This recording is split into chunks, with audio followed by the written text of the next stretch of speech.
Hello again, friends. This is Mike. Welcome back to the Soul Unleashed podcast. And this is the last in my series of apparitions regarding the Blessed Mother. And the major question is, what the heck does it all mean, right? So today we're going to wrap up with some thoughts about what all these apparitions are and how I interpret them as someone who is going through a spiritual awakening and viewing these things from more than just the perspective of the Catholic Church, but someone that's gone through this spiritual transformation. Stand by.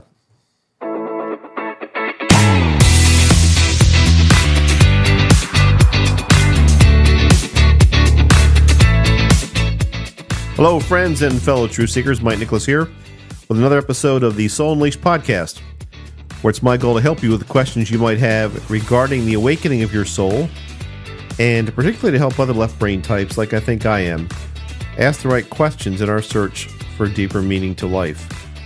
Ultimately, I want to help you unleash your soul from limiting beliefs and smothering paradigms. So let's continue with today's discussion.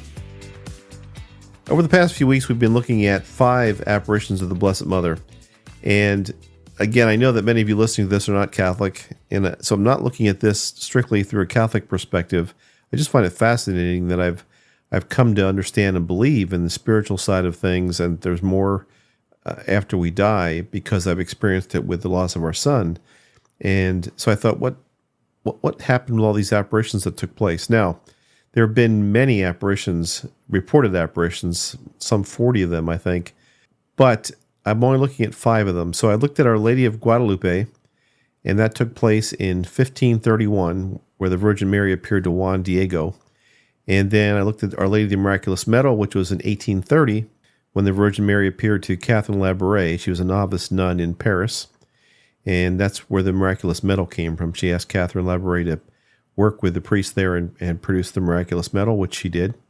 I then looked at Our Lady of Lourdes, which took place in 1858. She appeared to a young peasant girl named Bernadette Soubirous in Lourdes, France. 18 apparitions there. Our Lady of Fatima, which was in 1917, Virgin Mary appeared to 3 shepherd children, Lucia, Francisco, and Jacinta, in Fatima, Portugal. And I think there were about 6 apparitions as part of that. And then finally, we looked at Our Lady of Medjugorje, which started in 1981. It's still ongoing, where the Blessed Mother has appeared to 6 different visionaries, and they continue to receive apparitions today. So what I thought would be interesting was to look at these 6 apparitions, and then I want to talk about 5 topics or 5 questions that I have regarding the apparitions. But first thing I wanted to look at was the messages and how she identified herself, this apparition, in these 5 apparitions. So in the first one, 1531, she appeared to Juan Diego, and she spoke in his native language. Juan Diego was an indigenous peasant, basically, in the area of Mexico City, and she spoke in his unique language. And she said, "I am the ever-Virgin Holy Mary, Mother of the true God, for whom we live, the Creator of all things, Lord of all heaven and the earth." And so she identified herself there as the ever-Virgin Holy Mary, Mother of God, Mother of the true God, and most of her messages dealt with maternal love and protection for Juan Diego. And then, of course, there was a miracle there where she left an imprint of herself on his cloak, and he took a bunch of roses in the middle of winter, and that was the miracle. And that Our Lady of Guadalupe is well known throughout South America and Central America, and you'll see her image everywhere. The message of Our Lady of the Miraculous Medal, she identified herself. She never really gave a name who she was, but she said, "O Mary, conceived without sin, pray for us who have recourse to you." And when she said that, she told Catherine Labouré to pray that prayer. That is the basis for what is called the Immaculate Conception. And that was in 1830, and you'll see that it was followed on later with Our Lady of Lourdes. So that was 1830. 1858, Lady of Lourdes, she identified herself specifically to Bernadette Soubirous as "I am the Immaculate Conception." And that was a shocker because no one knew, especially a peasant girl named Bernadette Soubirous, had no clue what that even meant, but she relayed it to the bishop. And it was a relatively new concept that the Catholic Church had promulgated, but "I am the Immaculate Conception." In 1917, she identified herself to the 3 children as I Am the Lady of the Rosary. And then in 1981, to the 6 visionaries, she identified herself as I Am the Queen of Peace. Now, all of those visions occurred in the native language of the people to whom she was speaking. So she spoke in the native dialect to Juan Diego. She spoke in French to Catherine Labouré. She spoke in Occitan, which is the language of Lourdes, to Bernadette Soubirous, Portuguese to the 3 children in Fatima, and Croatian to the visionaries in Bosnia-Herzegovina, which is where Medjugorje is. The thing that I'm thinking about, the 5 things I want to look at, one is a scam alert. The second thing is the common themes in these messages. The third thing is the potential conflicts between the messages and basically New Age spirituality. The fourth thing is finding harmony between the messages that the Blessed Mother delivered and what some people might call New Age spirituality. And then the fifth thing is what's next, what you can do next to learn more. So first thing, scam alert. It is possible, I suppose, that this is all a big scam by the Catholic Church, right? It's been going on for a long time. You know, I had one question when I was researching this was I started in 1531 with Our Lady of Guadalupe, but, you know, did these things actually happen earlier? Were there other apparitions that took place before 1531?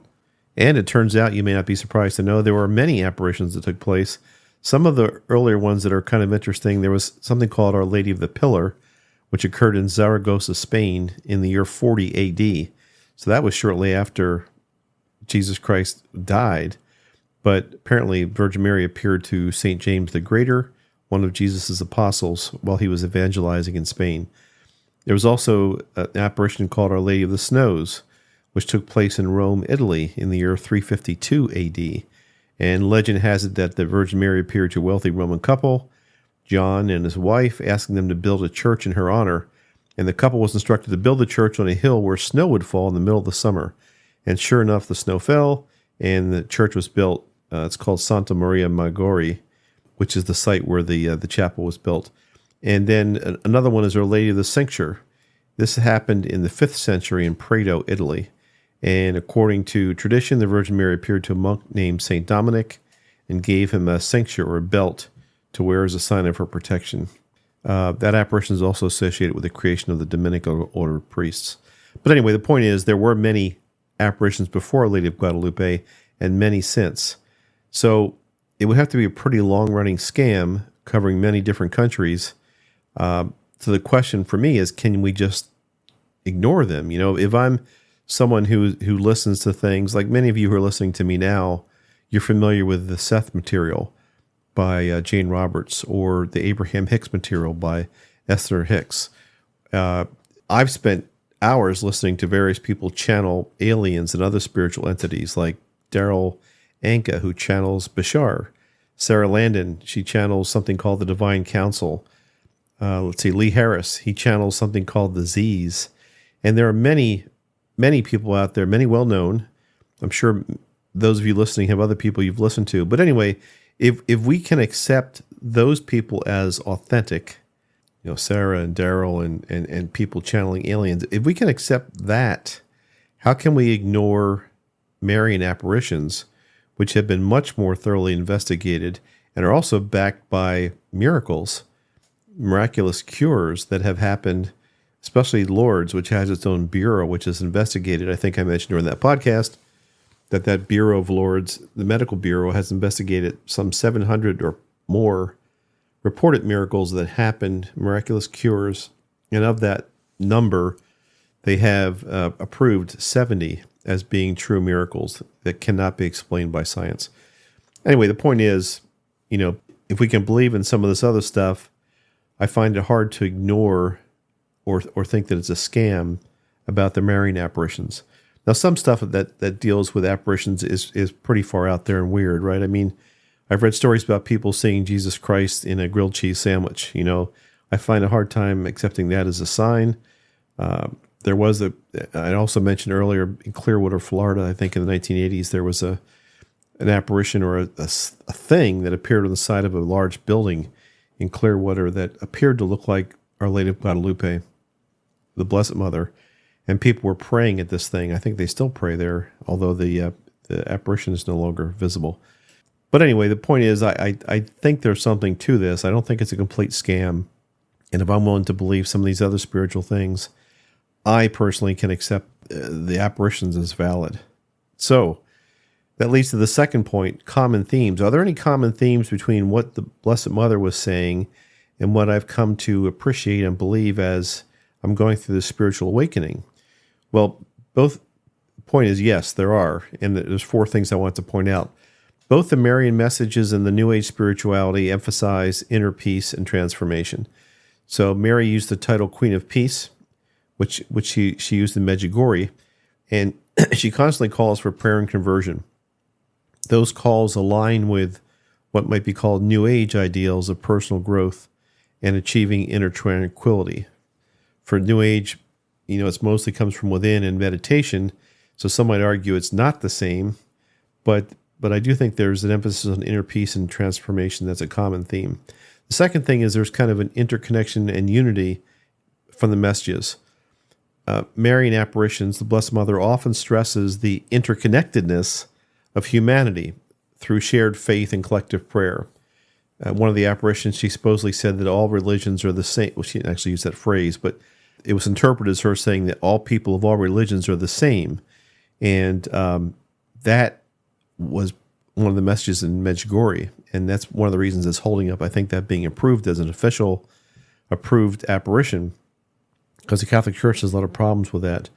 But she has stressed the shared faith and collective prayer of people throughout the world. And New Age spirituality also emphasizes that same interconnectedness, often through the concepts of universal consciousness or some type of collective energy. I'm sure there's some people listening to this, especially if there's any theologians saying that's a bunch of baloney, but I think that that's a common theme between the two. The third thing is healing and miracles. Now, I mentioned Lourdes. Lourdes is renowned for its miraculous healings. That's where they have that medical bureau that specifically investigates these things. And also the miraculous medal from the 1830 apparition. The miraculous medal is associated with grace and protection.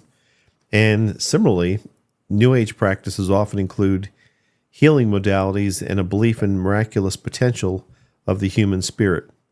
Now, again, there's some differences there. I'll talk about those in a second. But basically the belief that there can be type of miraculous healings or that healing can occur through the intercession of spirit, I think is a common theme that exists between the two. And finally, the messages of love and compassion. The apparitions convey strong messages of love, compassion, and care for others, which resonate really with New Age focus on love and compassion as being foundational principles for personal and global transformation. So those are kind of the common themes between Marian apparitions and New Age stuff. Now, the third thing I want to talk about is the potential conflicts. So the first thing was it is a scam. The second thing is common themes. The third thing is potential conflicts. And there are four of those, okay? One is the theological foundations. Marian apparitions are rooted in Catholic theology. In fact, the whole, I hate to say, it's not worship of Mary, it's veneration of Mary maybe, or interest in these apparitions is really kind of a Catholic thing. These theological foundations include beliefs in the Immaculate Conception, the role of the Virgin Mary as an intercessor, the significance of some specific religious practices such as the Rosary, the use of the miraculous medal. Those are all kind of uniquely Catholic things. In contrast to this, New Age spirituality kind of draws from a wider range of spiritual traditions, many of it Eastern traditions, and doesn't necessarily adhere to any specific doctrinal beliefs, certainly not Catholicism or Catholic beliefs. So that's one definite potential conflict is theological foundations. When I talk about the fifth point here, which is what to do next, I'll mention Father René Laurentin, and he talks a lot about theology and the role of Mary in that. The second potential conflict is the role of institutional religion.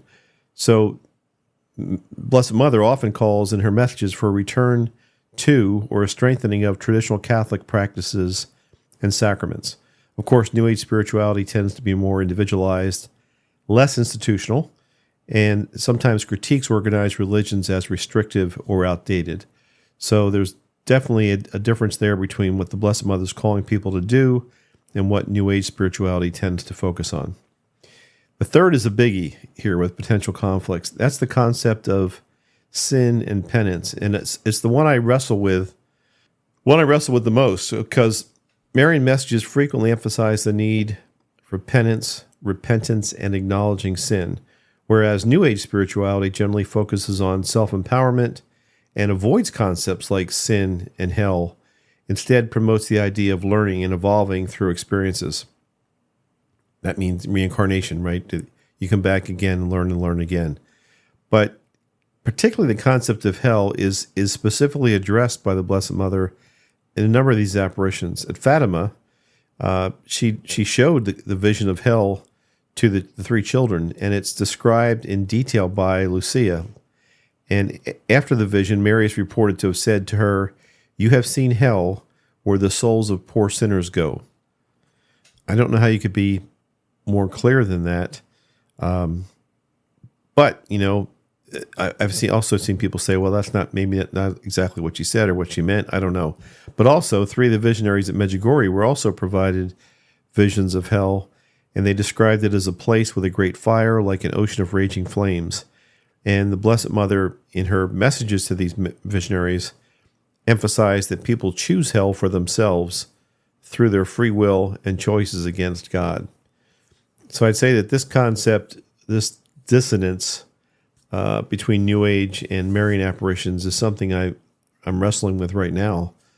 Can I accept Marian apparitions as real and yet not accept the things that she supposedly said about hell? Or maybe is it just not, it's being interpreted in a specific way because this is what the Catholic Church believes and this is what you should believe about hell. And maybe that's not what she meant as part of the apparitions. I don't know. But I'm telling you that is a big difference between a Marian apparition and the concept of New Age spirituality. The fourth thing here where there's a potential conflict is exclusivity versus inclusivity. The Marian messages are specific to the Catholic faith and its understanding of Mary's role, whereas New Age spirituality often embraces a more inclusive approach, integrating elements, as I mentioned, from various religions, Eastern religions, and spiritual traditions that do not exclusively adhere to any single religion, like Catholicism. So having said that, scam alert was 1, common themes was 2, potential conflicts is 3. The fourth thought here is finding harmony. How do we find harmony among these differences?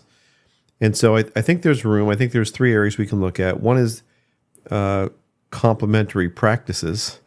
I think it's possible to incorporate elements of Marian devotion into a broader spiritual practice where you find personal meaning in prayer and meditation, and that you do that because you're inspired by the apparitions or your belief in the apparitions. So you can use that belief that Mary does actually appear and continues to appear, and take the message of prayer as the main message that you want to focus on. There's also, the second thing is there's some universal values.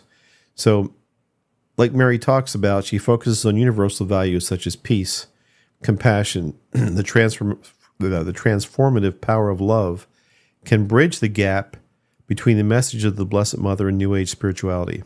So there are universal values between the two. And the third thing is dialogue and integration. That, if you talk about this, encouraging dialogue between traditional religious beliefs, like people who believe in these apparitions and their messages, and New Age perspectives can lead to maybe a more richer or holistic spiritual understanding. That's kind of where I am, trying to bridge that gap between strictly interpreting these Marian apparitions as Catholic things and interpreting them more as an overall larger spiritual thing. Finally, what's next? So I just want to make one recommendation to you. If you want to study this more, I think the expert out there, the best expert out there, is Father René Laurentin. And you can find his books, everywhere. He's on Amazon. Thing is, it's hard to get them. There's kind of a wait to find them. But the best book I think out there, and I've read parts of it, it's called The Apparitions of the Blessed Virgin Mary Today. So you can find it on Amazon. I'll put the link in the show notes. I like what he does is because he doesn't just toe the corporate line, the Catholic line, if you will. He tries to look at these things objectively and asks a lot of the same questions I ask. How can you accept these things factually? What do they mean? And then he also looks at some other strange things that happen, like the stigmata and weeping oil and those kind of things, weeping statues. That stuff I have not taken the time to look at and won't discuss in this podcast, but there's some other strange stuff that goes on. And Father Rene Laurentin looks at that. So you can find his books on Amazon. There's also a Wikipedia page on Rene Laurentin, Laurentin, and there's some great information there. And I just recommend that you spend some time doing that if you're interested. So that's it. I'm going to wrap this up. That is my my summary of some of the things that, I guess, the 5 questions about the 5 apparitions. Is it a scam? Are there common themes? I think there are. Are there potential conflicts? There certainly are. Can you find harmony between the two? I think we can. And then what's next, or where to go next for more information? Hope you found this helpful. This is a continuing dialogue for me. I don't know where I'm going to go next. I don't think I'm going to do anything more about the Blessed Mother right now. It's been a fascinating journey in terms of reading these individual things. I have subscribed to the Medjugorje website, where I read the messages that she produces every day on a daily basis, because I find those interesting. I'm still skeptical about the 10 secrets of Medjugorje, which I discussed in my last podcast, but that's up for you to check out if you want to do so. Thanks for listening. You can find me on mike@mikenicholas.com. That's my email. And then my website, mikenicholas.com. Every podcast I do is there. And if you'd like to leave me a comment on the website, that's great. And I'd be happy to respond to you there. Thanks again for listening. Talk to you again soon. Bye-bye.